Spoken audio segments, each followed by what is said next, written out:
네, 지금부터 교제폭력 이제는 법이 막아야 한다를 주제로 스토킹 처벌법상 정의규정 신설 긴급 토론회를 개최하겠습니다. 저는 토론회 진행을 맡은 최기상 의원실 정혜인 선임비서관입니다. 먼저 토론회의 주최자, 발제자 및 토론자를 소개드리겠습니다. 먼저 오늘 간담회를 주최하신 더불어민주당 최기상 의원님 참석하셨습니다. 다음으로 발제자 및 토론자분들을 소개해드리겠습니다. 오늘 토론회에는 교제폭력 방지 및 피해자 보호조치 신설을 위해 각 분야의 전문가분들을 모셨습니다. 오늘 발제를 맡은 한국형사법무정책연구원의 김대근 연구위원님이십니다. 김대근 연구위원님은 법안 성안 과정에서 의원실과 논의하면서 많은 의견을 주셨습니다. 그리고 토론자로는 허민숙 국회 입법조사처 입법조사관님 참석하셨습니다. 그리고 토론자로 김정혜 한국여성정책연구원 부연구위원님 참석하셨습니다. 다음으로 내빈 소개가 있겠습니다. 더불어민주당 당대표 후보이신 정청래 법사위원장님 참석하셨습니다.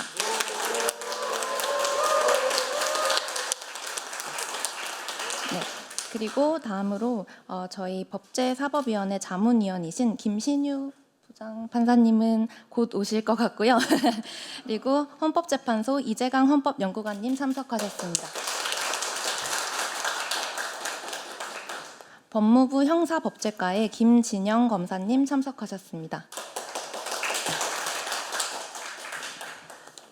그리고 경찰청 교제폭력 담당 권혁용 경감님도 참석하셨습니다. 네, 그리고 조금 전에 김신유 부장판사님도 참석해 주셨습니다.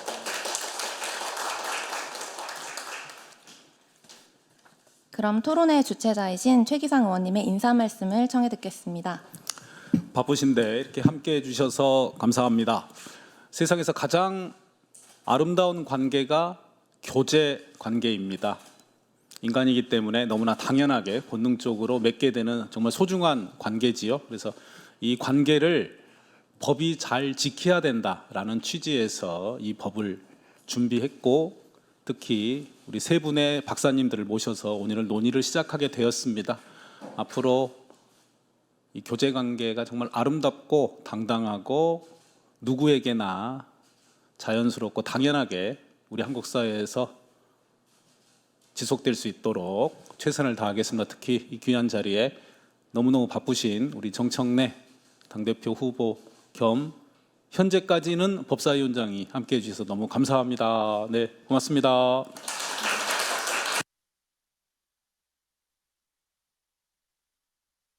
정청래 위원장님 인사 말씀 저희 청해 듣겠습니다.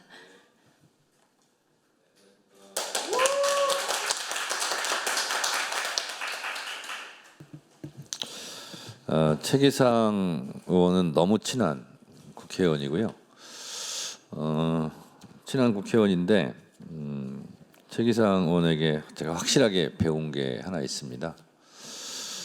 보통 우리가 성인지 감수성 그러면 그거는 이제 보편화되고 대중화돼서 그 개념을 잘 알고 있는데, 최기상 의원으로부터 권력 감수성이라는 말을 처음 배웠습니다. 듣는 말도 처음이었고 컨셉도 이게 도대체 뭔가 하고 제가 알아보고 배웠는데, 굳이 말하지 않아도, 굳이 폭언을 하지 않아도, 굳이 위협적인 행동을 하지 않아도 존재만으로 갑과 을의 관계가 형성되어 있기 때문에 갑의 위치에 있는 사람은 그것을 잘 배려해야 된다, 이런 뜻이었습니다. 그런 면에서 보면 어떻게 보면 국회의원은 보좌관에게 가만히 서 있어도 갑을 관계가 존재만으로 형성될 수 있기 때문에, 나는 아무 말도 안 했기 때문에 나는 아무 책임이 없어, 그것이 아니라 눈빛 하나, 말투 하나, 억양 하나를 다 신경을 써야 된다라는 귀중한 가르침이었습니다. 그래서 그 말을 들은 이후에 제가 우리 보좌관들한테 아주 잘하려고 많이 노력을 하고 있습니다. 괜히 말하지 않아도 기분 나쁜 경우가 있는데, 그것을 조심하고 있습니다. 우리 최기상 의원이 발의한 이 스토킹 처벌법은 우리 이재명 대통령의 공약이기도 하다고 하더군요. 맞습니까, 최기상 의원님? 야, 이런 의원이 이재명 정부를 성공시키는 그런 의원입니다. 얼마 전에 대통령께서 우리 원내 지도부 뭐 양당 이렇게 초청하고 그랬는데 대통령의 생각은 그렇습니다. 국정 철학은 법과 제도는 국회에서 처리를 해야 되고 그것을 잘 받아서 행정부에서 실행 집행될 수 있도록 그렇게 하자라는 너무나 상식적이고 기본적인 원칙입니다. 따라서 국회에서 일을 많이 해야 행정부에서도 더불어 같이 일을 많이 하지 않을까 그런 생각이 들어서요. 제가 법사위원장을 곧 그만둡니다만 이 법이 조속히 결실을 맺을 수 있도록 저도 후임 법사위원장에게 나름 제 역할을 다하도록 그렇게 하겠습니다. 감사합니다.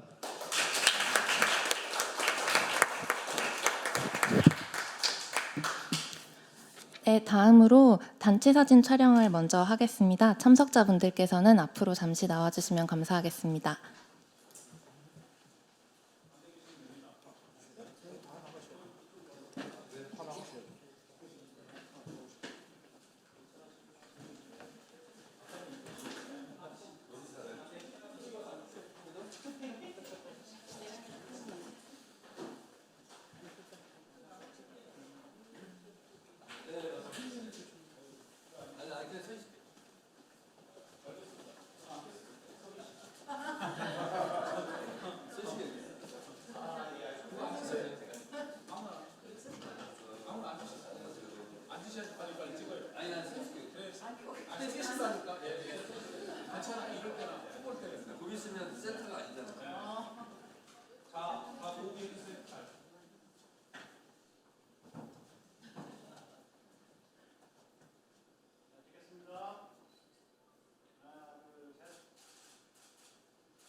파이팅 하십시오.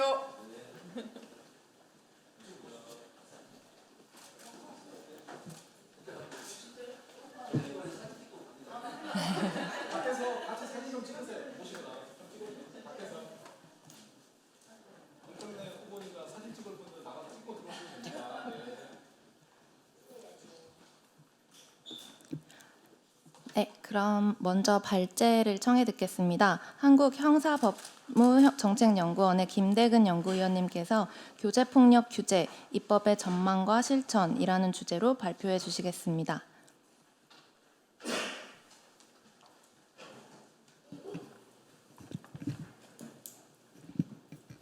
예, 안녕하십니까.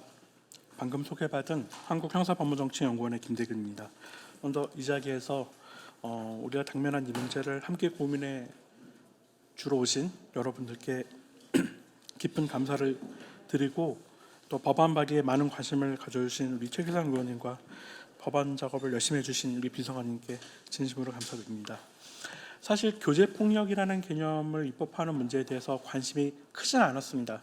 저희 연구기관의 특성상 교제폭력이나 데이트폭력, 사적관계에 대한 폭력에 대한 연구는 매우 많아서 저도 관심을 갖고 주목한 바는 있으나 이 개념을 법으로 만드는 실익에 대해서 정작 고민하지 않다가 의원님의 설명과 비서관님의 열정을 통해서 이 논의를 고민하면서 비로소 이 의미에 좀 더 깊이 천착하게 되었고 지금은 완전히 이 입법, 교제폭력에 대한 입법이 너무나 필요하고 절실하다라는 생각을 갖게 되었습니다.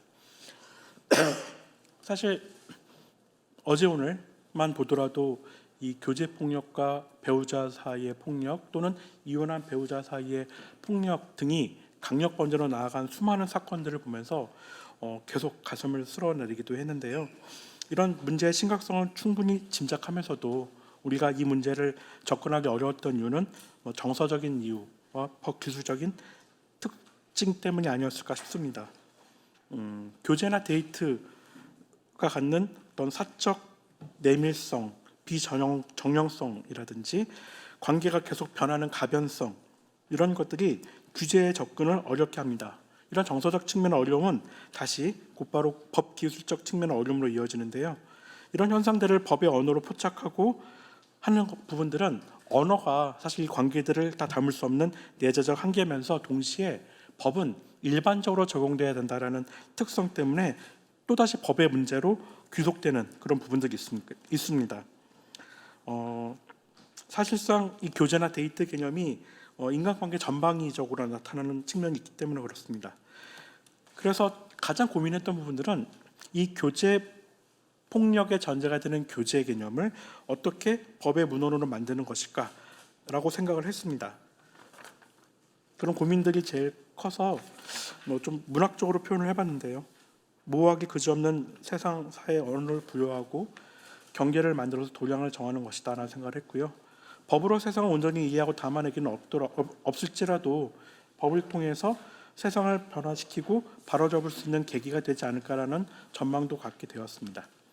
바로 좀 문제를 들어가면 왜 필요할까? 저는 이런 현상들이 매우 빈번하지만 입법화의 필요성이 있을까를 먼저 좀 생각해봤습니다. 이런 현상들에 대한 다양한 분석들은 제 양옆에 계시는 여러 박사님들께서 연구하신 보고서에 너무 잘 드러나 있는데 일단 시간상 그 모든 걸 담을 수가 없었고 통상 경찰의 신고 접수 현황과 상담소 등의 접수 현황 등을 통해서 볼 수 있을 텐데요.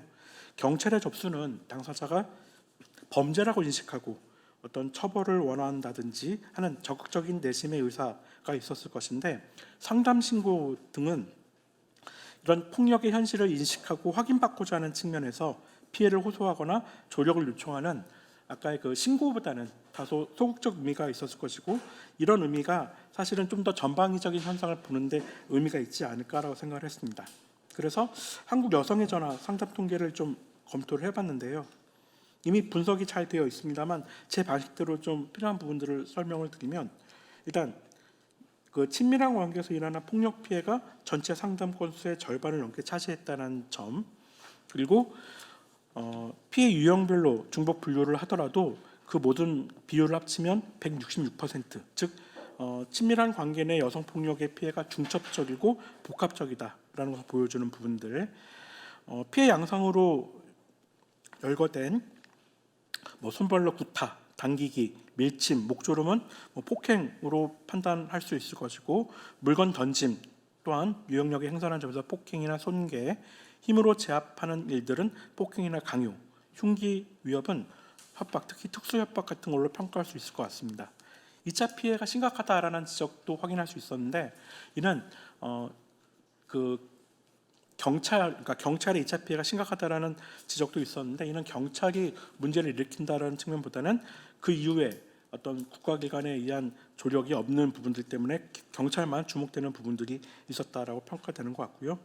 아는 사이에 발생하는 스토킹 문제도 심각하다라고 할 수 있고 요컨대 그런 분석들을 통해서 제가 도출해낸 결론들은 여성 폭력의 상당 부분이 친밀한 관계에서 발생하고 다양한 형태의 폭력이 중첩적, 복합적으로 이루어진다는 점, 그 양상이 매우 다양한데 특히 신체적, 정신적, 재산상 피해를 야기한다는 점을 확인할 수 있었습니다. 또 수사기관 경찰의 적극적, 효과적 대응의 필요성도 다시 한번 확인했고요. 마지막으로 스토킹의 84%가 아는 사이에서 발생한다는 점은 비록 아는 사이가 바로 친밀한 관계라고 단정할 수는 없더라도 스토킹과 이런 교제나 데이트 폭력의 밀착성을 확인할 수 있는 계기가 아닐까라고 생각을 했습니다. 이에 대한 심각성을 확인하는 차원에서 한번 봤고요. 때문에 이런 심각성들을 일반 시민이 공유하고 반응하는 것뿐만 아니라 수사기관이 민감하게 대응할 수 있는 명확한 법적 근거가 필요하겠다라는 생각을 갖게 되었습니다. 앞에서는 교제 폭력과 데이트 폭력을 섞어 썼습니다. 그런데 이 개념을 조금 구별할 필요가 있지 않을까라고 생각을 했습니다. 일단 교제나 데이트라는 개념은 많은 연구자들이 지적하는 것처럼 층위가 좀 다릅니다. 데이트 개념이 일단 피해를 사소화하거나 낙마하는 부분들이 있어서 문제의 심각성을 축소한다는 지적이 있어서 최근에는 여러 입법안에서 교제 폭력이라는 개념으로 대체되고 있는 것을 확인할 수 있었습니다. 물론 옛날에는 치정 폭력이라고 부르기도 했었습니다. 저도 이런 추세에 공감하지만 일단 데이트 개념이 행위라는 측면을 그리고 교제라는 개념이 관계를 지향하고 있다는 점을 먼저 지적하고 싶습니다. 왜냐하면 데이트라는 행위가 없더라도 일정한 관계에서 발생하는 폭력을 규제하는 것이 우리 문제의 핵심이라고 생각했기 때문입니다. 이런 사태를 데이트라고 명명하는 대신에 교제관계라고 부를 경우에 이런 현상이 자리 잡은 은폐된 문제나 폭력을 구조적인 문제나 폭력으로 가시화할 수 있는 계기를 마련할 수 있다고 생각했습니다. 법령상에도 이런 용례가 있습니다. 일단 데이트라는 말을 쓰는 용례는 딱 하나가 있는데 그건 이제 열거된 차원에서 썼기 때문에 큰 의미가 없고 교제라는 개념을 쓰는 입법례가 덜어 있었습니다. 그런데 이때 교제는 영어의 소사이어티 개념, 그냥 일련의 그 사교적인 모임 같은 형태의 어떤 개념을 갖고 쓰이는 것이 대부분이었는데 흥미롭게도 경범죄처벌법이나 출입국 관리 시행 규칙은 개인과의 관계를 전제로 하는 개념을 쓰고 있어서 굉장히 인상적이었습니다. 경범죄처벌법은 면회, 지켜보기, 따라다니기, 잠복해서 기다리기 등과 같은 행위와 함께 교제 개념을 열거하고 있기 때문에 그 관계의 개념 특성들을 이해할 수 있었고, 출입국관리법 시행 규칙은 이제 혼인한 외국인에 대한 국적 인증 또는 출입국 문제를 다루는 법이기 때문에 혼인을 증명하기 위한 방식으로서의 교제 경위 서술 이런 개념들이 매우 인상적이었습니다. 요컨대 일정한 집단과의 어울림이라는 사회적 상호작용이나 또는 어떤 특정한 개인과의 친밀한 관계를 유지하면서 더 나은 관계로 발전할 수 있는 맥락에서 쓰이는 개념이라는 점에서 교제 개념이 좀 더 타당하겠다라고 다시 한번 확인을 했습니다. 자, 이 개념에 천착하는 부분들을 좀 더 본격적으로 말씀을 드려보면 기본적으로 교제폭력 개념을 어떻게 정리할지와 관련해서 먼저 교제폭력 행위를 만드는 취지가 뭔가를 새롭게 처벌하거나 가중 처벌을 위한 것은 아니다라는 것을 분명히 할 필요가 있을 것 같습니다. 교제 자체가 갖는 정서적 내밀성, 비정형성이나 변화 가능성을 고려하면 죄형법정주의의 명확성 원칙과 충돌할 수 있기 때문에 그렇습니다. 이 개념의 실천성은 범죄 예방, 특히 피해자 보호와 일상의 회복에 있다고 생각을 합니다. 그런 점에서 이에 서술할 우리 어떤 법에 두어야 하느냐의 문제도 바로 이 부분과 맞닿아 있다라고 말씀드릴 수 있겠습니다. 여러 연구에서 또는 선행 연구나 입법 발의에서 공통적으로 지적하는 부분들은 이 교제 관계가 친밀한 관계를 핵심으로 한다는 것과 교제 폭력 행위의 강압적 통제 또는 가스라이팅을 전제로 하는 그런 것을 포함한다라는 것입니다. 여기서 친밀한이라는 말을 계속 쓰는데 영어에서의 친밀함 또는 외국 문헌에서의 친밀한이라는 표현은 다소 성적 뉘앙스가 담겨져 있는 그런 맥락에서 쓰이지만 우리는 그런 맥락이 없이 쓰이는 부분들이 있고요.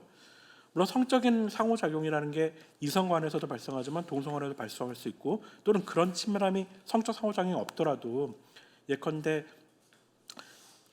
일정한 정서적인 유대를 갖는 무리 안에서도 이 교제 개념을 두어서 폭력 개념과 범죄 개념을 확장할 수 있는 여지가 있기 때문에 외국에서 쓰는 그 친밀성 개념과는 조금 다른 층을 갖고 있다는 점을 먼저 말씀드릴 필요가 있겠습니다.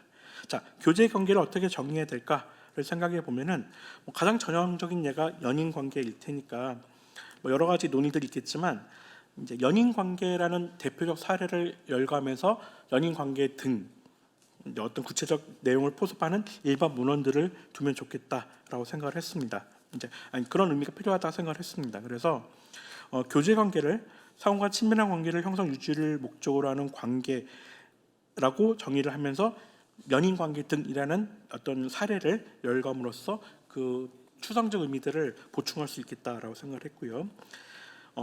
특히 중요한 것은 교제 폭력 행위인데 통상 우리가 폭력 행위 같은 개념들이 형법의 구성 요건에 해당하면 그 자체를 폭행, 협박, 강요, 손괴 같은 개념에 해당되지만 정도가 약하거나 또는 해석상 구성 요건에 포섭되지 않는다라면 불가별적 행위로서 처벌의 공백이 되기 때문에 여기서는 그 범죄로서의 폭력 개념과 관계를 규정짓는 폭력 개념을 좀 다르게 할 필요가 있겠다고 생각을 했고요. 이런 교제 폭력의 양상 중에는 상대방의 인격과 행동을 제약하는 그 행위이자 그 자체가 결과가 되는 감시 개념을 추가하면 좋겠다라고 생각을 했습니다.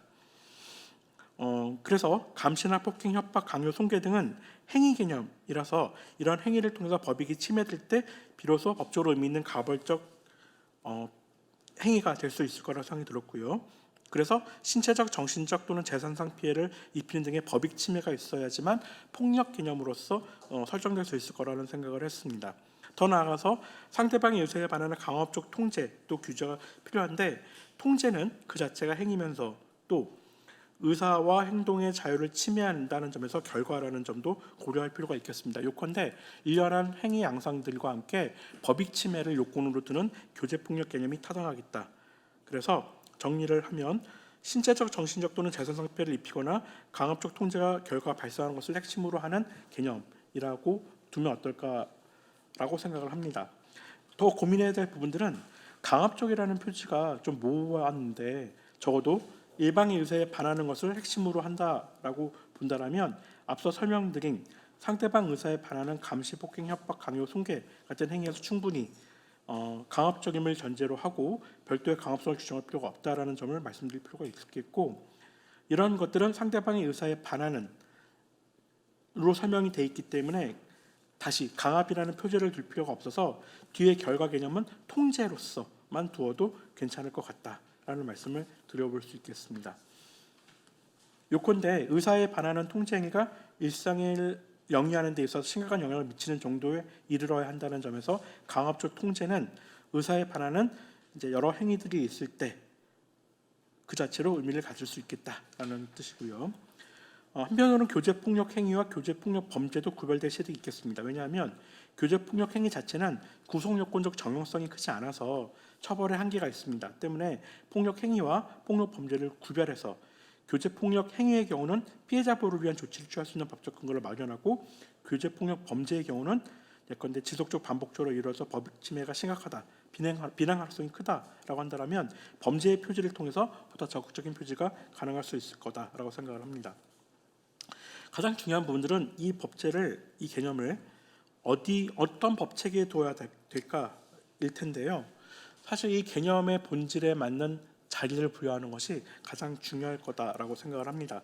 기존의 논의에서는 가정폭력처벌법, 또 스토킹처벌법 또는 새로운 법안을 제정하는 형식, 일부는 경찰관 직무집행법에 두는 여러 사례들이 있습니다. 가장 빈번한 형태는 가폭법이라든지 스토킹처벌법 또는 새로운 법률안 제정이니까 이 세 개를 좀 검토를 해보면요. 교제폭력과 교제폭력 범죄 같은 개념들은 가정폭력처벌법에 담기에는 좀 무리가 있겠다. 왜냐하면 교제폭력은 가정폭력과 근본적으로 다르기 때문에 이 법을 통해서 규율하는 한계가 있다고 생각됩니다. 아시는 것처럼 가정이라는 개념 또는 가족이라는 개념은 법적 형식의 제도라는 점에서 두터운 보호가 필요하고, 또 그 형식과 외연이 비교적 명확하기 때문에 개입이 가능한 측면이 있습니다만, 교제는 그렇지 않죠. 특히 연인 관계 등 교제 관계는 비정형적이고 변화 가능하면서 친밀성이라는 정서에 기반하고 있기 때문에 가정 내지 가족을 보호하는 것과는 다르다라고 생각을 합니다. 심지어 가정폭력처벌법에서는 사실상 혼인관계였던 배우자도 규제를 하기도 하지만, 이 또한 사실혼도 법적 신고만 없을 뿐이지 가정 내지는 가족의 외양을 그대로 갖고 있다는 점에서 어느 정도 제도화 공식화된 부분들이 있고, 이는 제도화 공식화의 정도가 상대적으로 덜한 교제관계랑은 비할 바가 없겠다라는 생각을 했습니다. 스토킹 처벌법의 개정 형식을 보면 잘 아시는 것처럼 스토킹 처벌법은 스토킹 행위와 범죄를 구별하고, 스토킹 행위의 경우는 응급조치나 긴급 응급조치를 할 수 있도록 규정돼 있고, 스토킹 범죄는 잠정조치를 취할 수 있도록 했고, 잠정조치에는 또 2년 전 입법을 통해서 이제 전자장치 부착 등이 가능하도록 되어 있습니다. 요건대 가벌적인 스토킹 범죄와 가벌적이지 않을 수 있는 스토킹 행위에 대해서 조치가 달라진다는 점을 주목할 필요가 있을 것 같습니다. 또 한편으로는 스토킹 행위가 상대방 의사에 반해서 이루어진다는 점에서 아까 언급드린 교제폭력 행위 개념과 유사한 문헌의 형식을 취하고 있기도 합니다. 이런 개념적 유사성뿐만 아니라 상당 부분 중첩적으로 발생하는 측면이 있습니다. 당사자들이 형성해온 관계가 기반이 돼서 스토킹 행위자가 피해자의 사적 정보나 개인적 취약점, 인적 관계를 통해서 접근하는 그런 부분들이 용이하게 이루어지는 부분들이 있는 것은 사실상 교제 폭력과도 일치되는 부분이 있다고 생각합니다. 교제 폭력이나 가정 폭력, 스토킹 같은 것들이 사실상 상당한 관련성, 특히 젠더 기반한 폭력이라는 점을 지적하는 여러 문헌들, 또 교제 폭력이나 가정 폭력이 직접 범죄로 나아가기 전에 스토킹 행위를 수반하는 경우가 많아서 특히 이들 피해자가 취약한 부분들이 있다라는 점. 그래서 피해자 보호가 스토킹과 범죄에 관련된 정책에서 본질적인 부분이다라는 지적들은 이미 많은 압도적으로 지적된 바가 있습니다. 다만 스토킹 행위가 교제 폭력이냐라는 질문을 받을 때, 특히 스토킹 행위가 교제 폭력 행위의 상위 개념인가라는 문제에 있어서는 조금 고민이 필요한 부분이 있을 것 같습니다. 예를 들면 모든 교제 폭력이 스토킹 행위냐라는 질문에 대해서는 단정할 수가 없다라는 점, 또 앞서 교제 폭력 행위를 상대방의 의사에 반해서라고 설명을 드렸는데, 이미 상대방의 의사에 반하는 이란 문헌이 스토킹 행위 개념에 있기 때문에 다소는 그 중복이 불필요하지 않느냐라는 지적이 있을 수 있기 때문에 그렇습니다. 새로운 법제를 만드는 방식은 사실 같은 부분들은 같게, 다른 부분들은 다르게라는 정의나 평등의 원칙은 비록 비단 법의 집행이나 해석에서만 문제가 되는 게 아니라, 저는 법의 재개정에서도, 즉 입법에서도 중요한 원칙이어야 된다고 생각하는 편인데요. 아까 말씀드린 것처럼 교제폭력 행위 또는 교제폭력 범죄가 스토킹과 상당 부분 중첩되고 상호작용적인 측면이 있다고 한다면 그 법에서 규율하는 게 맞겠다라는 측면에서 법 제정은 불필요하거나 하다라고 생각을 했습니다. 이처럼 교제폭력 행위를 스토킹 행위 하나로 규율해서 교제폭력 피해자를 보호하고 범죄를 예방하는 것은 상당 부분 실천적인 부분들이 있겠다라고 생각합니다. 이미 법에 나와 있는 것처럼 교제폭력 행위에 대해서 사법경찰관이 즉시 현장 조치를 취할 수 있고, 지속적 반복적으로 이루어지는 경우에는 범죄 예방을 위한 긴급조치, 응급조치가 있을 수 있습니다. 지속적 반복적으로 이루어지는 교제폭력 행위에 대해서는 범죄라고 표지화하면서 검사의 직권이나 사법경찰관의 신청에 따라 법원에 의한 잠정 조치가 가능할 수 있겠습니다. 물론 교제폭력 범죄가 형법을 비롯한 성폭력 처벌법이라든지 특정 신고자 보호법이라든지 특정범죄 가중처벌법 등 형사특별법상의 구성 요건을 실현하면 그 자체에 별도의 범죄가 성립해서 우리 그 스토킹 처벌법과 경합법으로 처벌되는 것은 물론일 것 같습니다. 여기까지가 이제 법안에 대한 내용을 좀 말씀드렸는데, 제가 이 글을 쓰면서도 여러 형법학자들이나 연구자들이 왜 굳이 법이 필요하냐, 지나친 개입이다라고 얘기를 하면서 논의가 충분하지 않은데 입법하는 것은 주의를 해야 된다라는 핀잔도 듣기를 했습니다. 근데 아시는 것처럼 근대 민법전의 제정과 관련해서 독일의 사비니, 그 유명한 메테르니의 비서 역할을 하던 사람이었는데요. 법학자인 사비니, 로마 법학자인 사비니와 또 티보라는 법학자 사이에 유명한 법전 편찬 논쟁이 벌어집니다. 그래서 프랑스 나폴레옹 민법전을 본받아서 우리 독일도, 그러니까 걔네 독일도, 아니 우리는 아니지 아무튼 독일도 법전을 만들어야 된다라는 주장에 대해서 사비니가 우리 독일 법학은 아직 충분히 성숙하지 않았다, 그래서 법학을 성숙시키는 게 성별 문제다라고 하면서 편찬을 미룹니다. 물론 사비니의 제자들이 나중에 이제 독일 민법전을 편찬하는 판텍텐치키를 만드는 계기를 가져왔는데요. 나중에 한 5, 60년, 80년 후에 예링이라는 법학자가 사비니에 대한 추모를 해서 입법의 미성숙, 학문적 미성숙을 핑계로 입법을 미루는 것은 학문의 빈곤이 아니라 도덕적 빈곤이다라고 힐난한 부분들이 굉장히 인상적이어서 그 부분을 인용을 잠깐 했는데요. 정리를 하면 교제폭력 행위와 교제폭력 범죄는 추상적 위험이 아니라 구체적 위험이면서 많은 연구에서 보여지듯이 이런 행위와 범죄가 강력범죄로 나아가는 것을 보여줍니다.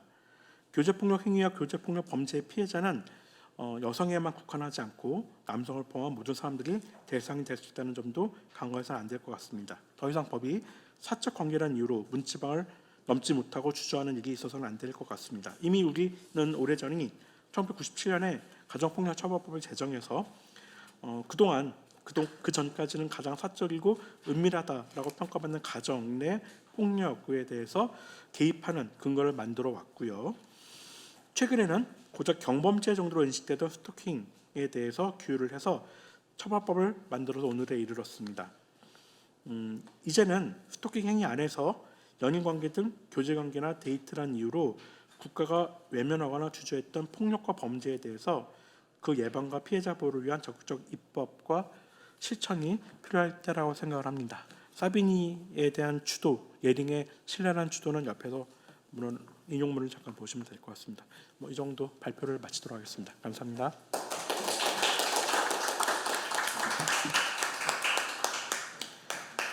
네, 잘 들었습니다. 발제를 해주신 김대근 연구위원님 감사드립니다. 다음으로 첫 번째 토론을 시작하겠습니다. 국회 입법조사처 허민숙 입법조사관님께서 교제폭력 입법 어디까지 왔고 무엇이 남았나 한계와 대안모색이라는 주제로 발표해 주시겠습니다. 예, 안녕하십니까. 국회 입법조사처 허민숙 조사관입니다. 발제문에서 이런 교제폭력 규제의 필요성과 입법 방향을 다각적으로 제시하고 있는데 제가 동의할 수 있는 부분 그리고 제가 동의하지 못하겠는 부분 이런 점들을 좀 말씀을 올리도록 하겠습니다.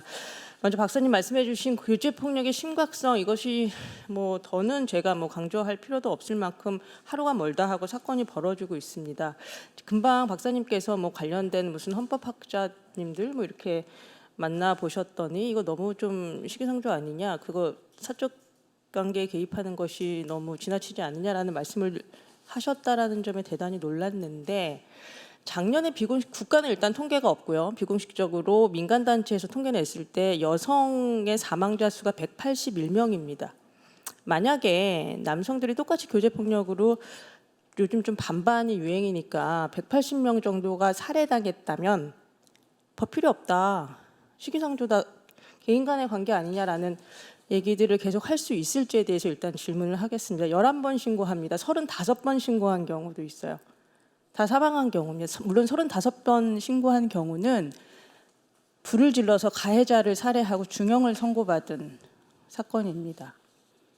유명한 사건들에서 경찰에게 도움을 요청하지만 도움을 받지 못하는 경우가 대다수죠. 제가 시사 프로그램을 제작하는 데 좀 관여하다 보니까 굉장히 구체적인 사건의 기록들을 훑어볼 수 있는 기회가 대단히 많은데, 제가 내린 결론은 한국 사회에서 이런 사건에 휘말린다라고 한다면 살아남을 방법이 없다. 경찰을 믿고 신고한다라고 해서 살아남을 수 없다라는 것이 지금까지의 제 결론입니다. 이제 첫 번째, 법적 개입이 대단히 필요하다, 중하다라는 말씀을 드리겠고요. 두 번째는 교제폭력 개념 독자적으로 정립해야 된다, 이 말씀에 동의합니다.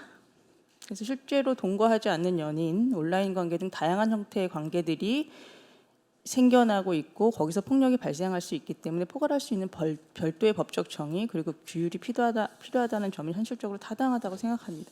무엇보다 지금 위원실에서도 스토킹 처벌법을 지목한 이유는 실효성 때문이라고 생각합니다. 왜냐하면은 지난 회기에 교제폭력 별도법이 발의가 됐었는데 굉장히 안이하고 무지한 검토 보고서가 나갔어요. 저는 이렇게 평가했습니다. 왜냐하면은 교제관계 명확하게 설명하기 어렵다라는 이유로 이 법을 만드는 게 맞느냐, 이런 검토 보고서가, 상임위 검토 보고서가 나가서 제가 너무 안이하고 너무 게으른 보고서다라고 평가한 적이 있습니다.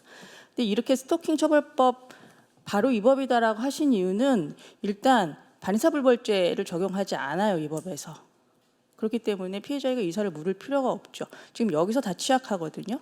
일단 지금 형법으로 교제폭력 관여하고 있는데 피해자에게 가장 먼저 물어보는 말이 처벌 원하냐라는 거예요. 처벌 원하니? 이거 사건 접수할 거야? 이렇게 물어보고 있어요. 피해자 뭐라고 대답하겠어요? 두려움과 협박과 보복 범죄의 우려 때문에 그렇지 않다라고 대답합니다. 신고해놓고도. 현장 종결률이 반이 넘습니다. 54%예요. 그렇기 때문에 지금 형법으로 취약하기 때문에 반의사 불벌죄 없는 스토킹 처벌법 적용하는 거 좋다고 생각합니다. 응급조치, 긴급 응급조치, 잠정조치 있고, 스토킹 처벌법에는 뭐까지 들어와 있냐면 접근금지 명령 내려주고, 그러니까 잠정조치하고 전자감시할 수 있는 제도까지 스토킹 처벌법엔 들어와 있어요. 그러니까 지금 여기다가 대상자로 집어넣으면 가장 실효성 있게 보호받을 수 있는 법률이기는 합니다. 이런 점에서 선택하셨다고 저는 판단했습니다. 네 번째, 피해자 보호 중심의 접근이 필요하다라는 점에도 일정 부분 동의합니다. 경미한 행위는 피해자 보호 조치의 근거로 삼고 반복적이고 지속적이고 중대한 행위는 형사처벌 대상으로 하자라는 이러한 현실적인 접근 제안하실 수 있다라고 생각하고요. 마지막으로 강압적 통제 개념의 법적 도입 필요성에 대한 주장도 설득력 있다라고 생각했습니다. 이미 10년 전에 영국에서 전 세계에서 최초로 이 법을 발의를 했고요. 입법을 했고요. 속속들이 다른 국가에서 입법하고 있습니다. 조금 나중에 다시 말씀드리겠습니다. 자, 이제 여기서부터는 제가 조금 동의하기 어려운 부분입니다. 이제 박사님께서 교제폭력과 가정폭력이 근본적으로 다르다. 그래서 가정폭력 처벌법에 포함시키는데 한계가 있다라고 주장하셨어요. 전 이러한 관점에 동의하기 어렵습니다. 왜냐하면 한국 사회에서 이렇게 교제폭력이 살인에 이르기까지 극단적인 형태로 폭발한 이후에는 그동안 가정폭력을 굉장히 경미하고 사소하고 개인적인 일로 다뤄왔던 오래된 관행과 역사 때문입니다. 만약에 한국 사회에서 가정폭력에 대해서 어느 국가보다도 단호하게 안 된다 그거는 참고로 네덜란드, 캐나다 가중처벌합니다. 가정폭력은 가중처벌해요. 봐주는 게 아니라. 만약에 우리나라에서도 안 된다. 가족 간에 폭력하면은 이거는 있을 수가 없는 일이다. 피해자 입장에서 생각해봐라. 범죄자랑 같이 살고 있고 24시간 범죄에 노출되어 있는데 이거를 그냥 경미하게 하자고? 우리 사회가 근데 그렇게 해왔어요. 법을 97년도에 만들었죠. 저는 이것이 지금 교제폭력의 여파라고 생각합니다. 우습게 생각하는 거예요. 처벌 안 받아. 그래도 된대. 뭐 배우자나 뭐 가까운 관계에 있는 여성에게는 함부로 해도 처벌받는 거 못 봤어. 뭐 그렇기 때문에 경찰이 왔다가 가면 가해자가 오히려 의기양양해져요. 피해자는 굉장히 위축되고 절망하고 다시는 신고하지 못하고. 저는 이것이 굉장히 긴밀하게 연결되어 있기 때문에 가폭법은 가족을 보호하기 위해서 그대로 두고 별도로 하자라는 거에 전혀 동의하지 않습니다. 왜냐하면은 지금 목적 조항이 97년도에 가정의 평화와 뭐 안정 이렇게 돼서 발의가 됐는데 그때는 여성 이혼 수도 너무 작고 가정폭력 처벌법을 만드는 데에 대한 어떤 저항감이 너무 크고 도저히 법을 만들 수가 없을 것 같은 그런 환경 속에서 이거 가정을 안정시키려고 가정의 평화를 위해서 만드는 법이야라고 남성 의원들을 설득한 역사가 있습니다. 사실은 수용성을 따지다가 굉장히 피해자를 보호하는 측면에서 문제가 됐던 목적 조항을 가지게 된 그런 좀 가슴 아픈 역사를 가진 법이기도 합니다. 그래서 지금 우리가 논의해야 될 거는 가정폭력 처벌법의 독소 조항들, 잘못된 목적 조항 이런 것들을 개정하면서 친밀한 관계에 있는 자에 대한 폭력을 전반적으로 굉장히 엄중하게 다루자라는 주장을 해야 되기 때문에 이것을 분리하는 것은 옳지 않다고 생각합니다. 왜냐 실제 데이터로도 굉장히 긴밀하게 연결되어 있어요. 그냥 가정을 꾸리고 나서 가정폭력을 당하는 것이 아니라 교제폭력의 피해자가 그대로 혼인에 진입합니다. 통계가 나와 있죠. 피해자의 22.7%가 결혼이나 동거 이전에 이미 폭력 행동을 경험했다고 답했습니다. 근데 다시 물어봤어요. 근데 왜 결혼했냐? 때렸는데 왜 결혼했어?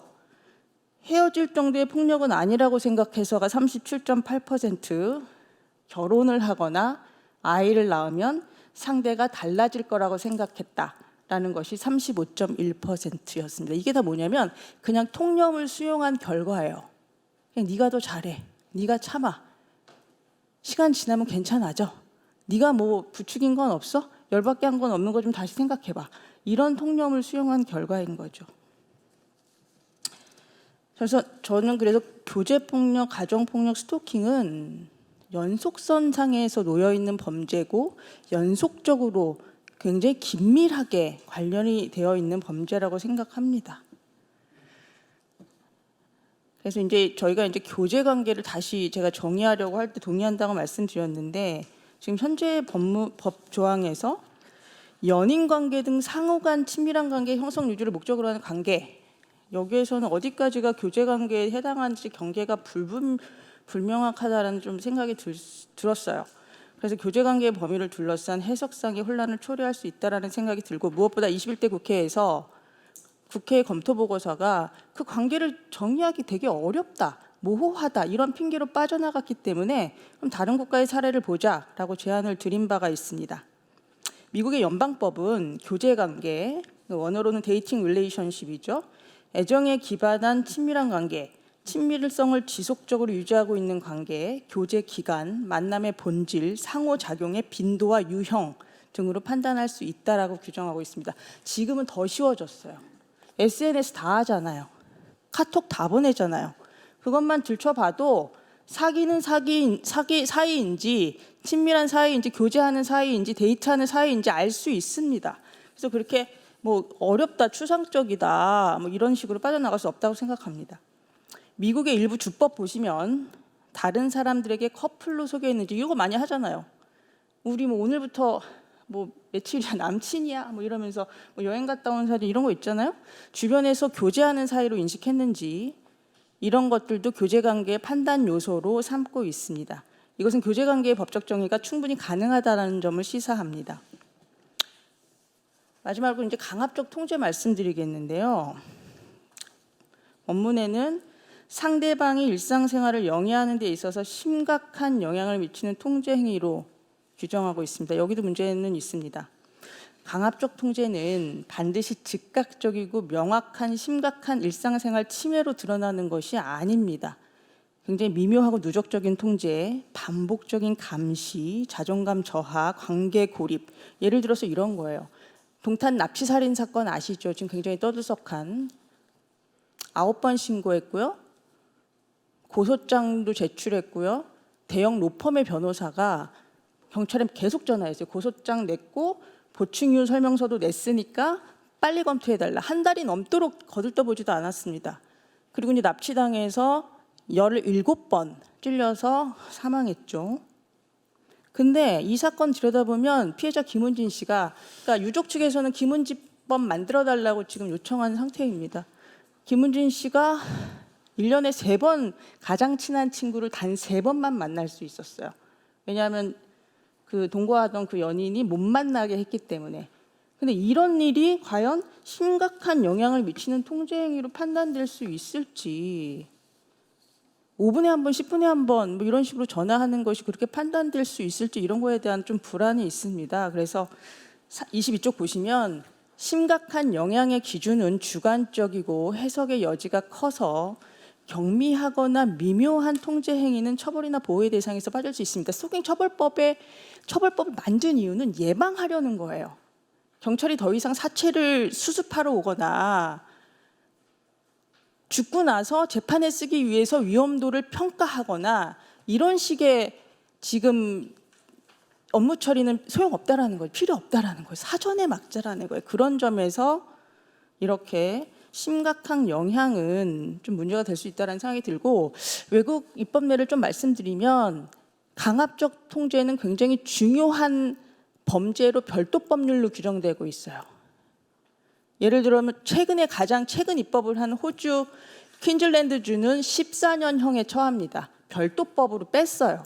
근데 이 법을 스토킹 행위의 연인 관계에서의 어떤 행위의 한 유형 이렇게 축소시키는 것이 맞는가라는 의문도 가지고 있습니다. 왜냐하면은 우리나라는 하지 않지만 외국에서는 이렇게 김은진 씨가 사망하면 데스 리뷰라는 것을 해요. 사망 검토를 해서 왜 죽었나, 어떤 경험을 했는지 이런 것들을 철저히 파악해서 다시 제도를 개선하는 데 자료로 쓰는데, 통제 피해자가 호주에서는 무려 97%였다.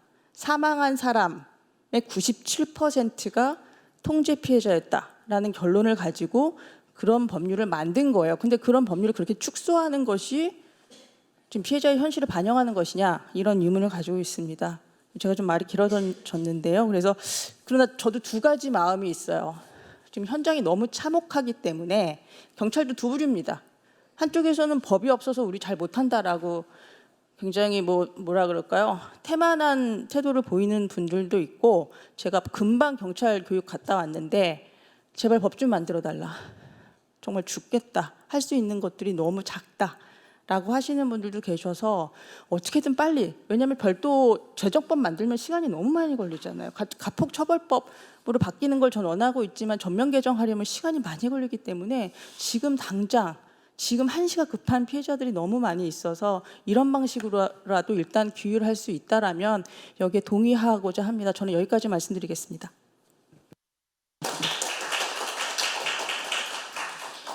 네, 잘 들었습니다. 함인숙 박사님 감사드립니다. 두 번째 토론을 시작하겠습니다. 한국여성정책연구원의 김정혜 부연구위원님께서 스토킹 처벌법 개정을 통한 데이트 폭력 피해자 보호의 가능성과 한계라는 주제로 발표해 주시겠습니다. 네. 지금은 여튼 데이트 폭력이라고 하는 것에 대해서 경찰에서 좀 피해자 보호가 필요한 상황이다라고 판단을 한다고 하더라도 일반적인 범죄 피해자에 대한 안전 조치를 하는 것이 거의 최선인 상황이기 때문에 그 수준을 넘어서 어떤 이 특정한 관계에 있었을 때 뭐 추가적인 보호 조치를 더 할 수 있는 법적인 근거를 만드는 것이 굉장히 중요하다고 생각하고, 그런 점에서 오늘 지금 이 스토킹 처벌법 개정안이 나온 것이 상당한 의의를 갖는다고 생각합니다. 그래서 저는 오늘 앞서서 그 의의에 대해서도 많이 말씀을 해주셨는데, 주로 그 개정 법률안의 구체적인 그 법률안 조항들을 중심으로 해서 어떤 독자적인 의의가 있는지, 그리고 지금 어쨌든 개정안이 별도의 입법이 아니라 스토킹 처벌법이라는 기존의 법률 속으로 들어가는 방식을 취했기 때문에 이 스토킹 처벌법이 갖는 내재적인 한계를 품고 갈 수밖에 없는 측면들이 있는 것 같습니다. 그래서 이런 부분들을 중심으로 해서 지금 이 법률안에 들어갔을 때 한계점들을 짚고, 이후에 또 이 개정이 더 이루어지거나 아니면 법안이 더 다듬어진다면 좀 반영했으면 좋겠는 사항들을 좀 더 덧붙이는 방식으로 토론을 하고자 합니다. 예, 일단은 용어인데요. 발제문에서 용어를 설명을 해주셔서 저도 간단하게 좀 덧붙였는데, 애초에는 우리도 데이트 폭력이라고 하는 용어를 먼저 사용을 했었고, 뭐 수사기관에서도 널리 정책적으로도 활용을 했었습니다. 그러다가 이제 너무 소극적인 대응을 한다라고 하는 비판과 더불어서 이 데이트 관계, 데이트 폭력이라고 하는 표현이 이 사건을 사소화하는 데 기여한다라는 문제 의식에 따라 언론사에서 이제 교제살인이라는 표현을 쓰면서 이후부터 이제 교제폭력이라는 표현이 더 널리 사용이 되고, 이제 검찰청에서 이 용어를 받아 안고 하는 등등의 과정을 거쳐서 지금 국회에서도 교제폭력이라는 표현을 더 많이 사용을 하고 있는 것 같습니다. 근데 저는 이 표현에 있어서 입법이 되고 나면 신고하는 피해자들이 이 용어를 어떻게 해석할 것인가도 좀 고려사항에 포함되어야 한다는 생각이 듭니다. 그러니까 나의 피해가,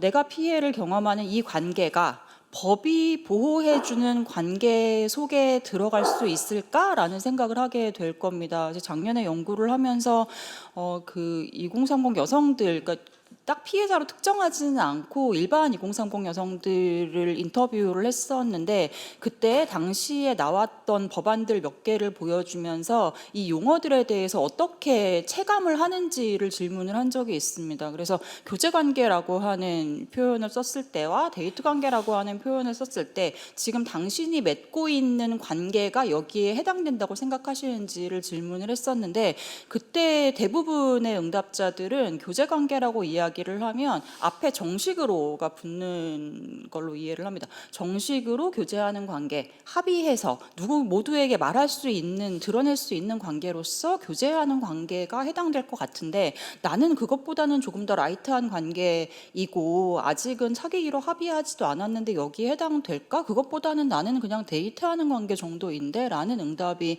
훨씬 더 많았었기 때문에, 그런 상황에서 피해가 발생하면 이 법률에서의 교제폭력이라고 하는 이름으로 경찰서에 갈 수 있을까에 대한 우려가 조금 있었고요.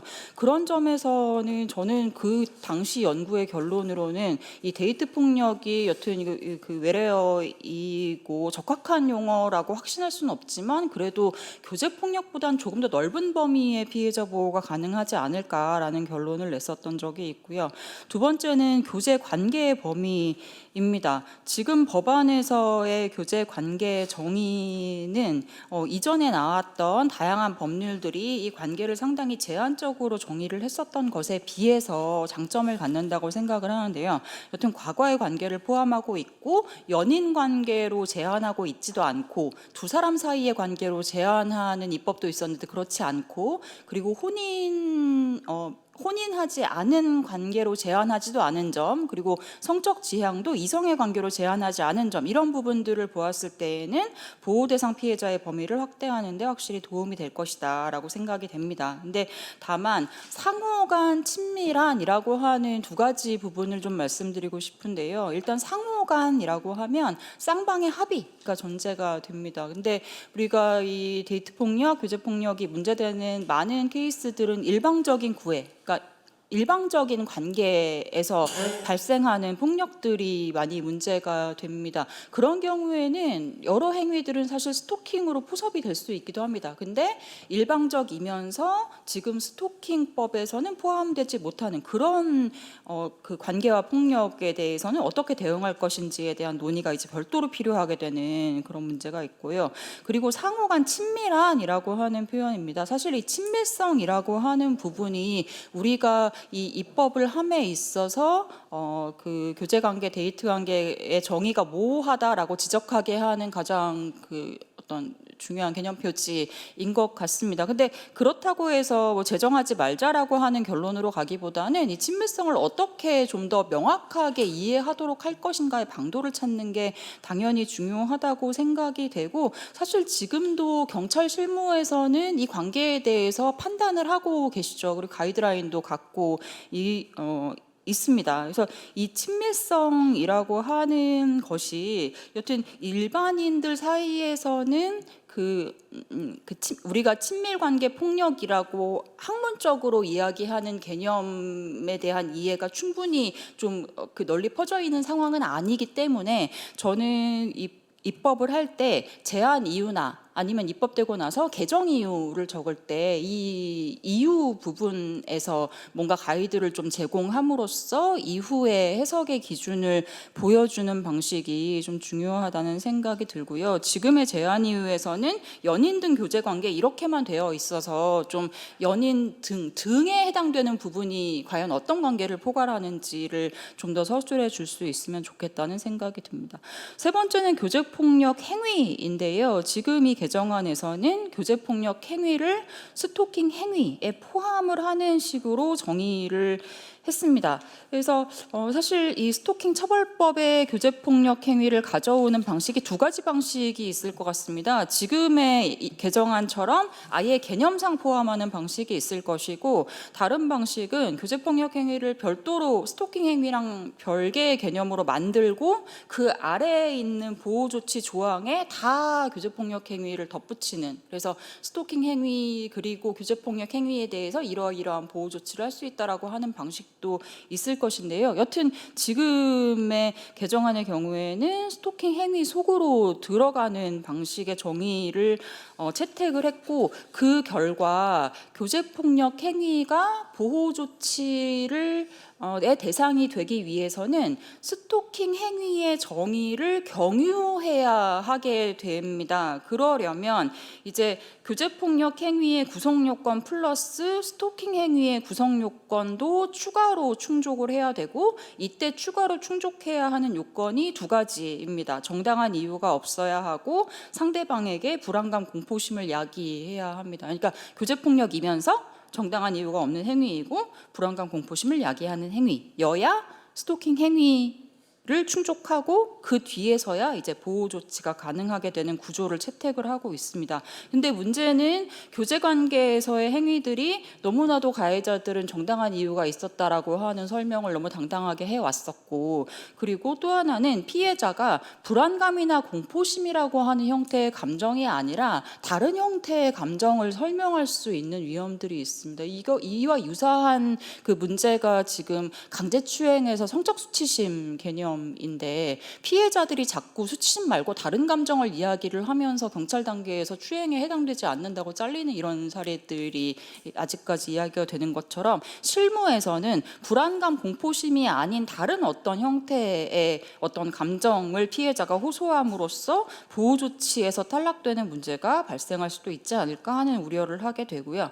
그 다음은 행위 수단을 예시하는 방식으로 지금 정의되어 있는 측면입니다. 교제폭력 행위 수단으로 5가지가 예시되어 있습니다. 감시, 폭행, 협박, 강요, 손괴, 그리고 등이 붙어 있습니다. 일단 감시, 폭행, 협박, 강요, 손괴 등이면서 그 아래 두 가지 목에 해당되어야 하는 것인데요. 신체, 정신, 재산상 피해도 해당되거나 아니면 또는 이제 통제 행위이거나 둘 중에 하나를 충족을 해야 되는 것이죠. 근데 그 5가지 예시되어 있는 행위는 당연히 신체적, 정신적, 재산상 피해를 입히는 행위일 것 같은데 이걸 이중으로 규정할 필요가 있는지에 대해 의문을 제기할 수 있습니다. 근데 다만 이 부분은 이 5가지 뒤에 등이 있기 때문에 등에 해당되면 이 행위 결과에 해당되는 신체, 정신, 재산상의 피해라고 하는 별도의 규정이 그래도 의미가 있겠다라는 생각이 들고요. 그리고 통제 행위의 경우에는 지금 심각한 영향이라고 하는 요건도 있고, 그리고 감시폭행, 협박, 강요, 손괴 등을 통한 통제 행위여야 된다, 이렇게 지금 이중으로 되어 있어서 사실 지금 여기 규정되는 통제 행위 규정은 이 자체로서 어떤 실질적이고 독자적인 의미가 있다기보다는 교제 관계에서의 통제 행위는 폭력이다, 제재 대상이 된다라고 하는, 우리 사회에서 지금 법률에서 강압적 통제 개념을 가져온 바가 없기 때문에 처음으로 신설하는 상징적인 의미가 더 클 것이라고 좀 생각이 됩니다. 다만 이 통제 행위 역시 앞에서의 등에 걸리는 통제 행위 좀 더 예시가 된다고 한다면 이 통제행위 규정을 별도로 두는 실질적인 의미를 좀 더 밝힐 수가 있게 될 것 같고요. 그리고 지금 예시는 5가지 행위가 예시가 되었는데 그 이외의 데이트 폭력으로 좀 많이 이렇게 엮여서 문제가 되는 행위들을 보면 주거 침입이라든지 감금이라든지 상해 내지는 성적 촬영 중에서도 비동의 성적 촬영, 그러니까 반의사 성적 촬영에 해당되지 않는 비동의 성적 촬영 같은 경우에도 데이트 폭력 행위로 주로 문제가 될 것이고, 이러한 행위가 이제 등에 해당이 될 거라고 생각이 됩니다. 그런데 여기서 하나의 의문이 들기는 합니다. 등에 이렇게 다른 행위들이 포함이 된다고 한다면 5가지 예시는 어떤 역할을 하는가에 대한 의문입니다. 이 5가지 중에 폭행, 협박, 강요, 재물 손괴는 이 자체로서 범죄에 해당이 됩니다. 그렇다면 요 4가지 행위는 적어도 그러한 행위를 교제 관계에서 했다는 것만으로 보호 조치를 할 수 있도록 해도 무리는 없지 않을까라는 생각이 하나가 들고요. 또 하나는 감시의 경우에는 지금 스토킹 처벌법상 스토킹 행위 개념에 포함되지 않는 감시가 존재하죠. 스토킹 행위의 개념이 그렇게 넓지가 않기 때문에. 그래서 그런 측면에서는 독자적인 의의를 가진다고 생각을 하는데, 근데 교제 폭력 행위라는 개념 속에 감시가 들어감으로써 교제 관계에서만 감시가 이제 스토킹으로 포섭이 되는 거잖아요. 근데 감시는 굳이 그 관계에 제한하지 않아도 감시 자체로서 스토킹으로 정의하는 게 마땅하지 않을까. 그렇다면 교제폭력 행위 하위 개념이 아니라 스토킹 행위의 하위 개념으로 개정을 하는 게 좀 더 그 법 체계상으로는 타당하지 않나라는 생각이 듭니다. 지금 굉장히 길어지고 있어가지고 하나를 일단 건너가고, 대상에 대해서만 말씀을 드리면, 대상이 지금 이 감시폭행, 협박, 강요, 손괴 등의 대상이 맥락상 보기에는 상대방만이 아니라 상대방 등에 해당하는 개념인 것 같아요. 근데 지금 기술상으로는 앞에 상대방의 의사에 반하여가 나와서 좀 등이 빠져서 해석될 수 있는 우려도 약간 있어서 이 부분은 등에 해당된다라고 하는 걸 좀 명확하게 하는 방식이면 좋겠다는 생각이 들었고, 그렇게 한다고 하더라도 애초에 스토킹 처벌법 자체가 등에 가족과 동거인만 넣는다는 내재적인 한계가 있는 것 같습니다. 근데 교제폭력 피해의 경우에는 동거인과 가족 이외의 피해자 주변 사람으로 좀 더 넓어지는 그런 피해들이 많이 발견이 되고 있기 때문에 개념에도 이런 주변인들이 포함되고 보호조치 대상에도 좀 포함될 필요가 있겠다라고 하는 점이고,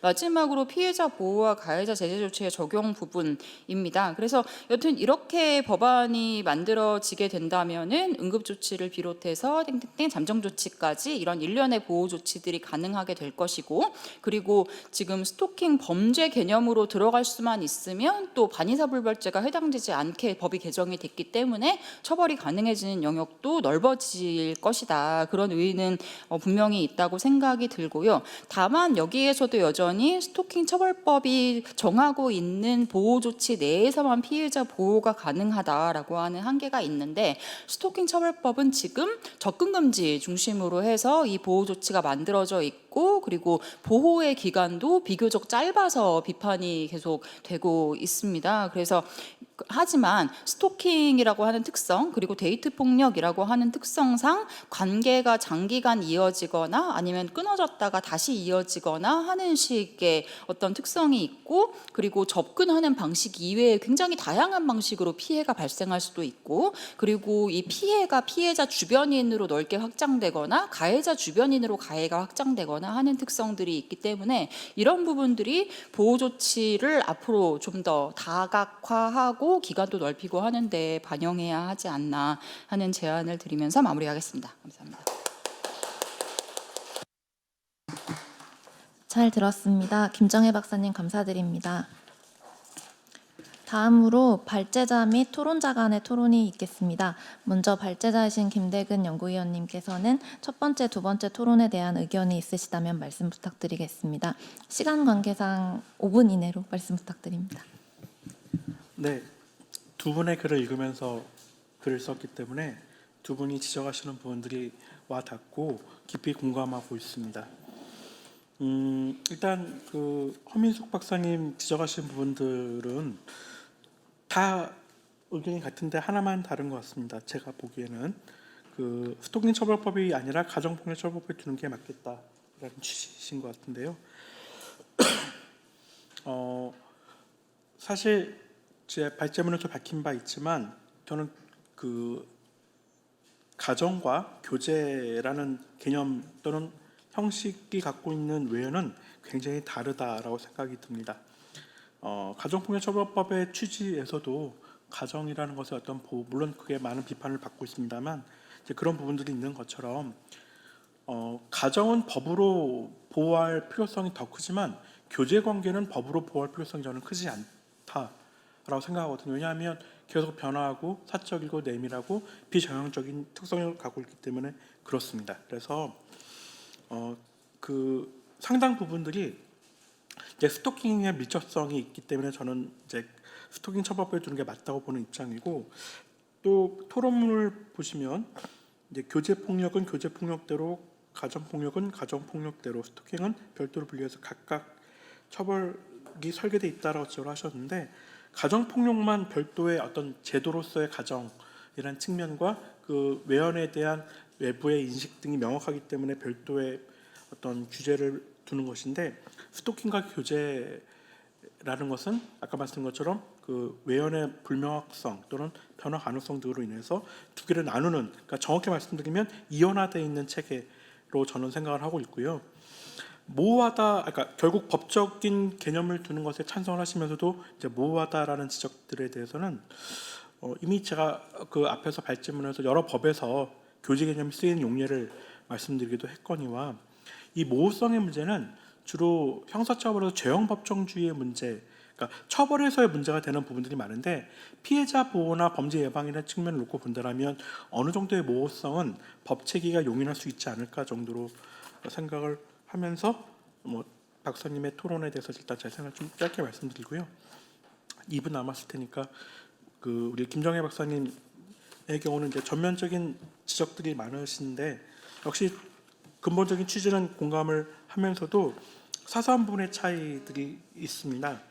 아까 이제 대충 제 방식대로 재구성해 보면은 일반인이 인식할 수 있는 법률 용어와 관계 정립, 예컨대 일반인들은 그 관계를 교제보다는 데이트로 인식할 것이기 때문에 피해자 구제도 용이할 거다라는 취지 같은 말씀들을 생각해 보면은 법의 문헌들을 일반인의 인식과 일상의 언어로 고스란히 바꾸는 것은 좀 한계가 있고, 결국 사법기관이나 집행기관의 해석적 작용을 통해서 우리가 구체화되는 측면이 있기 때문에 교제로 규제를 하든 데이트로 규제를 하든 피해자 보호하는 데서 질적 차이는 저는 없지 않을까 싶지만, 아까 말씀드린 교제가 쓰이는 법적 용례라든지 또 데이트가 갖고 있는 지극히 사소한 부분들, 또 데이트가 아니어도 관계 안에서 발생할 수 있는 폭력 문제, 들을 생각해 본다면 저는 아무래도 교재가 좀 낫지 않을까라는 생각을 하는데 그건 제가 계속 박사님 말씀들을 한번 고민해 보는 계기로 삼아 보겠습니다. 그 밖에도 지적을 되게 많이 해주셨는데 일일이 답하는 것은 좀 한계가 있어서 저는 오히려 이런 질문들을 한번 드려보고 싶습니다. 예를 들어서 지금 스토킹 처벌법에서 교제폭력 행위와 교제폭력 범죄를 규정할 때 발생할 수 있는 여러 문제점들의 사각지대가 있을 수 있을까요? 물론 이제 그럴 가능성들을 계속 우려하는 부분들을 많이 짐작할 수 있는데 예컨대 지금의 보호 조치 안에서 사각지대가 어떤 게 있을 수 있는지가 저는 딱히 떠오르지가 않거든요. 그거를 토론에 겸해서 한번 말씀을 들어보면 어떨까요?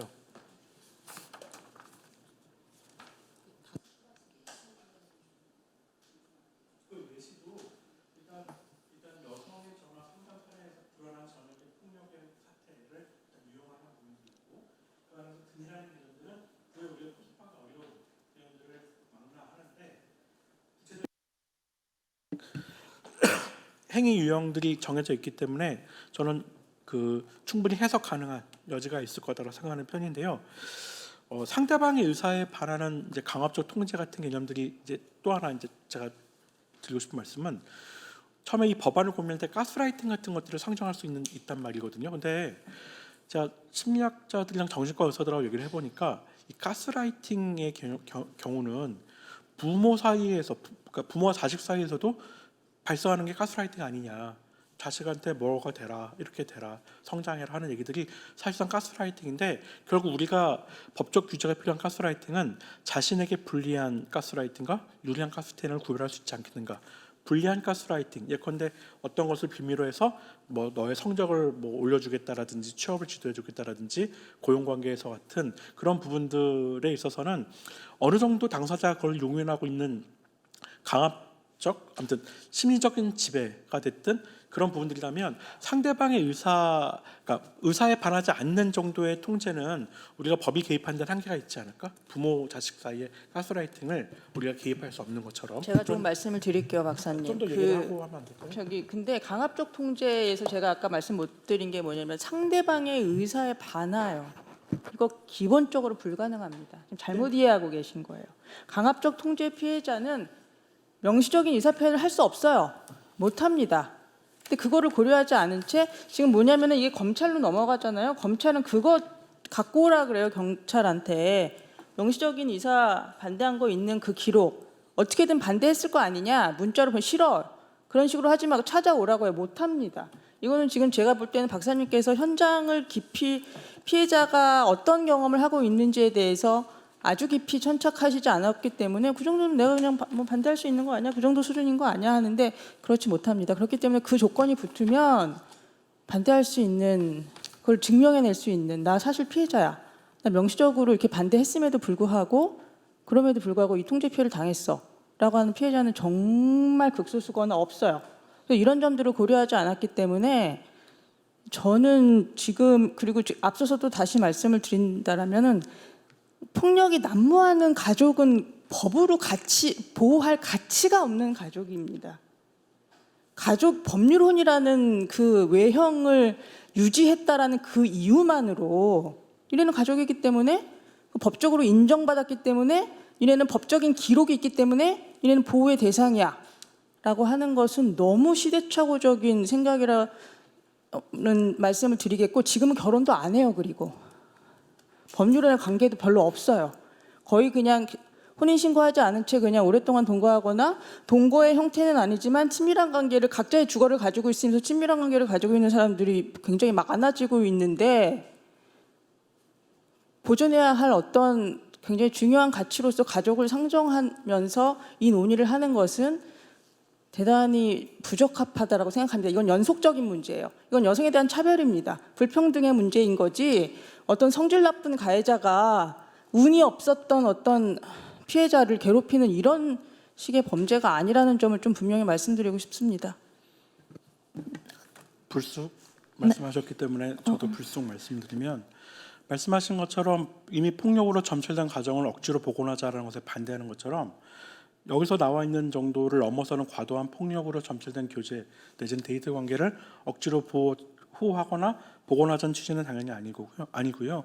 어쨌든 그 상황에서 피해자를 분리해서 보호하고 하는 부분들에 있어서는 같은 입장이라는 부분들인데, 다만 상대방 의사에 반하는 부분들의 경우는, 예를 들면 상대방의 의사에 반하는 부분들을 명시적으로 피해자가 드러내기 어렵다라는 부분들은 꼭 이 부분만 해당되는 게 아니라 상당 부분의 범죄에서 확인할 수 있습니다. 근데 날카로운 지적은 제가 깊이 천착해보지 않았다라는 지적이신데, 네, 결혼하지 않은 저로서는, 또는 가족이 뭐 엄마 아빠밖에 없는 저로서는 이제 그런 관계를 깊이 천착할 계기가 많지는 않으나, 문헌을 통해서 또는 통일을 통해서 확인한 바로는 사실 그런 그 데이트나 교제 폭력 안에서만 그런 상대방 의사를 드러내지 못하는 그런 구조적인 취약성들이 있는 것이 아니라 상당 부분의 범죄에서 그런 부분들이 있어요. 그런데 아까 말씀드린 것처럼 예컨대 아까 제가 말씀드린 그 부모와 자식 사이의 가스라이팅이라는 개념은 정서적으로 썩 뭐랄까 불편하실 수도 있겠지만, 그런 관계에 대해서 온전한 아이의 인격을 스스로 성장 발전시키도록 둬야 되는데 왜 부모가 개입해서 부모의 가치관, 취향, 신념 등을 아이에게 말해서 아이의 인격을 왜곡하느냐 같은 주장처럼 덜어는 과도할 수 있는 부분들이 저는 있다고 생각하거든요. 그래서 상대방 의사에 반하는 부분들이 저는 일단 문헌으로 필요한데, 다만 이제 김정희 박사님이 지적하신 것처럼 앞에 스토킹 개념이 나와 있기 때문에 중복되는 부분들이 있어서 그 부분이 좀 고민이 된다 정도로 말씀드렸고, 질문을 우리 토론 진행하시죠. 네. 다음으로 김정혜 연구위원님께서 발제자나 다른 토론자의 의견에 대해서 말씀해 주시면 감사하겠습니다. 역시 5분으로 부탁드립니다. 네, 뭐 용어는, 그러니까 워낙에 좀 이렇게 용어가 사용되는 어떤 시기적인 흐름이 있어서 어떤 용어가 이렇게 널리 사용이 되면 바꾸기가 쉽지가 않은 측면이 있기는 한데, 여튼 제가 인터뷰할 때 느꼈던 건 그런 것들이었습니다. 그러니까 2030 여성들이, 제가 아까 피해자만 인터뷰한 건 아니라고 말씀드렸는데 그냥 일반 여성들이었는데도 불구하고 이야기를 하다 보니까 본인의 피해 경험이 자꾸 나왔어요. 대부분의 면접 참여자들이 피해 경험이 있었고요. 아니면 주변에 친밀한 굉장히 가까운 누군가의 피해를 바로 옆에서 목격한 경험들이 있었는데, 그때 신고를 했던 경험이 있는 사람도 있고 아니면 신고를 애초에 포기한 사람도 있었습니다. 근데 이들 사이에 공통적으로 흐르는 정서가 신고해봤자 소용없다라는 정서가 너무 짙게 발견이 됐습니다. 그러니까 신고했는데 별다른 도움을 못 받았던 케이스도 실제로 있었고, 그래서 그 사례는 워낙 좀 최근 몇 년 사이에는 워낙에 이 스토킹이나 데이트 폭력에 대한 경찰의 대응이 좀 강력하게 요청이 됐었기 때문에 적극적으로 대응을 현장에서 또 많이 하기도 하고 해서 옛날 경험이 아닌가 하고 물어봤는데 최근 1년 사이의 이랬던 거예요. 그래서 그 아까 말씀드렸던 정당한 이유를 경찰에서 인정을 했었던 것 같고요. 그래서 이렇게 직접 신고를 했는데 대응이 안 됐다. 그리고 내가 주변에서 대응이 잘 안 되는 케이스를 봤다. 그리고 언론에서 너무 많이 본 거죠. 신고했지만 제대로 대응이 안 돼서 그냥 그 피해자가 사망했다라고 하는 그런 보도들이 너무 자주 나오지 않습니까? 애초에 어떤 보호를 받을 수 있을 것이라고 하는 기대의 수준이 굉장히 낮아서 그래서 경찰에 가닿지 못하는 사례가 많겠다라는 생각을 좀 많이 했는데, 아까 말씀하셨던 어떠한 법률이 일상에서의 용어를 그대로 사용할 수 없다라고 하는 데는 저도 당연히 이해하고 있고, 그 구체적인 내용은 이제 법 해석 과정을 통해서 구체화된다고 하는 것도 역시 동의합니다. 하지만 문제는 최초에 이 피해를 신고하는 사람이 적어도 나의 케이스가 여기에 해당된다라고 하는 걸 인식하기까지 걸리는 그 수많은 시간은 어떻게 할 것인가의 문제입니다. 대법원에서 해석 기준을 내린다고 해서 그 기준을 일반인들이 바로 인식할 수 있는 건 굉장히 오랜 시간이 걸립니다. 그래서 내 관계가 여기에 해당되는지 직관적으로 판단할 수 있는 방식의 용어가 더 도움이 되지 않는가라는 말씀을 드렸던 것이고요. 그리고 지금의 보호 조치를 통해서 혹은 지금의 개념 정의를 통해서 보호할 수 없는 영역들이 무엇인가 사실 너무 많아서 그러니까 예를 들어서 그 데이트 폭력이 반드시 피해자 개인에게 직접 접근해가지고 어떤 폭행과 상해를 행사하고 하는 행위만 있는 것이 아니라 과거의 애인인데 지금 피해자의 애인에게 접근해서 그러니까 피해자 본인이 아니라 피해자의 애인에게 자꾸 접근해서 이 사람에게 위협을 가한다거나 하는 방식으로 이어진다거나 아니면 두 사람이 같이 키우던 반려동물이 있었는데 피해자는 집을 나왔고 그 반려동물을 이 가해자가 혼자 데리고 있으면서 이 반려동물에 대해서 가해를 하는 것이 피해자에게 얼마나 심리적인 고통을 주는지 알기 때문에 반려동물을 괴롭히는 방식으로 어떤 이 폭력을 가하는 방식, 그리고 피해자에게 이메일을 보내거나 문자 메시지를 보내는 게 금지되는 건 아니까 그런 것들을 보내지는 않고 이 피해자의 계정에 자꾸 접근을 해서 뭔가를 하는, 그래서 피해자인 것처럼 어떤 사칭을 하거나 하는, 뭐 사칭의 일부는 스토킹 행위에 포함이 되는 계정이 있기도 했었죠.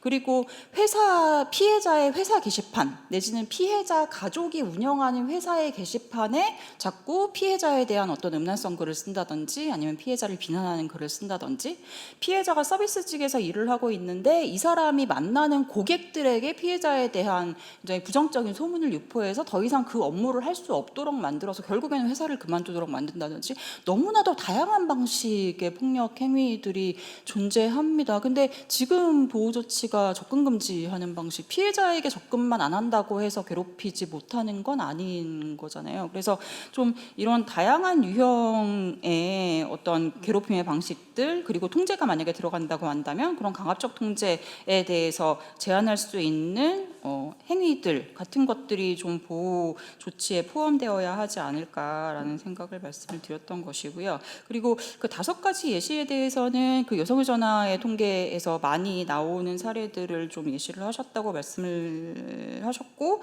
등을 통해서 해석을 확대하고자 하는 의도가 분명히 있으셨던 것 같은데, 저는 그렇다면 여전히 남는 문제는 그 5가지 중에서 최소한 범죄에 해당되는 행위는 그 밑에 있는 그 1목과 2목을 빼더라도 보호 조치를 하도록 하는 게 조금 더 보호가 두텁지 않을까라는 의문과, 그다음에 등이 그렇게 어떤 영향력을 발휘할 수, 그러니까 실질적인 의미를 가질 수 있다면 예시가 굳이 필요할까라는 의문이 여전히 남는 것 같습니다. 예시를 빼면 어떨까요? 그러면 너무 흐려질까요?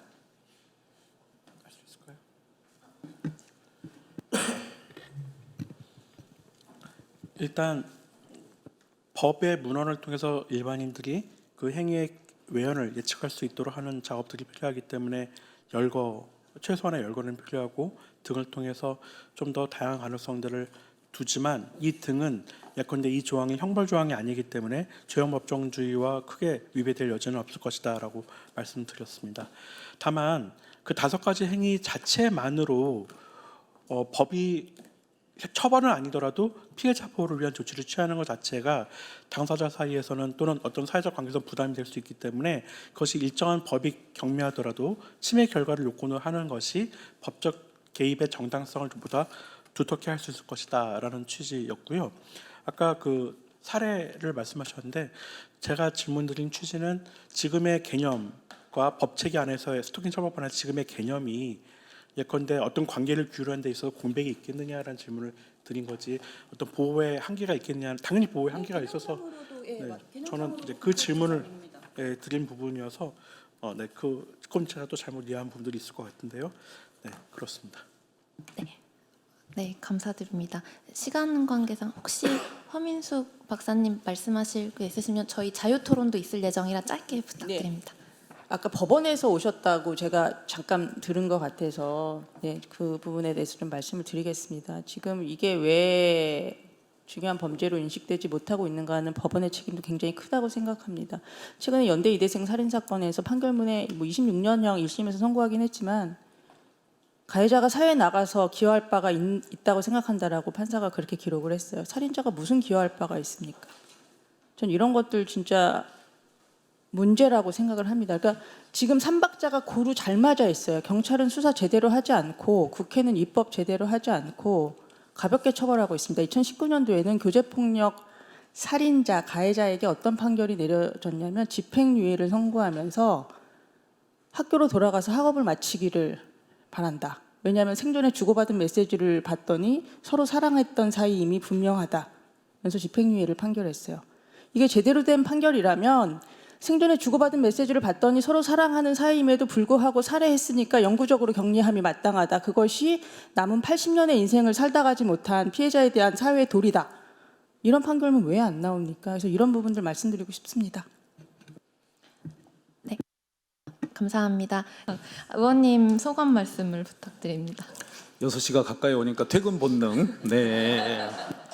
오늘 발제자 분, 토론자 두 분 역시 박사님들 의견 들으니까 공부가 정말 많이 됐습니다. 그리고 우리 판사님, 연구관님, 검사님, 우리 경감님 정말 귀한 분들이 끝까지 남아주셔서 앞으로 이 법률을 꼭 잘 만들어야겠다는 다짐이 한 번 더 하게 됩니다.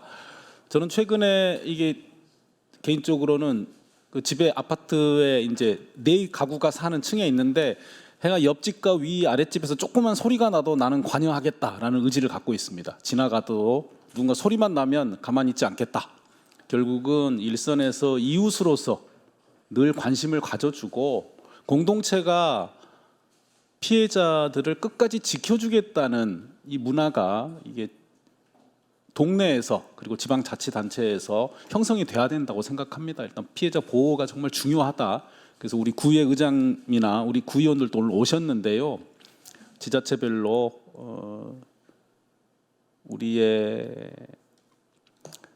가족이나 이웃은 반드시 끝까지 지켜낸다는 것이 우선이고 그 다음에 이제 가해자 부분은 조금 다른 방식의 이제 수사나 재판 절차에서 조금 더 세밀히 다듬어야 될 부분은 분명히 있습니다만 그 부분은 이제 국회에서 계속 말씀을 드리면서 그 현장에서 잘할 수 있도록 좀 준비를 하겠다는 말씀드리고요. 지금 이 교제폭력 관련한 부분은 우리 대통령의 공약이기도 했고 아까 우리 검사님께서도 관심을 많이 가지신다고 했기 때문에 오늘 발제와 토론회에서 주신 이 부분을 반영해서 꼭 의미 있는 법으로 만들겠다는 약속을 드립니다. 오늘 정말 귀한 의견 내주셔서 너무너무 감사합니다. 수고하셨습니다.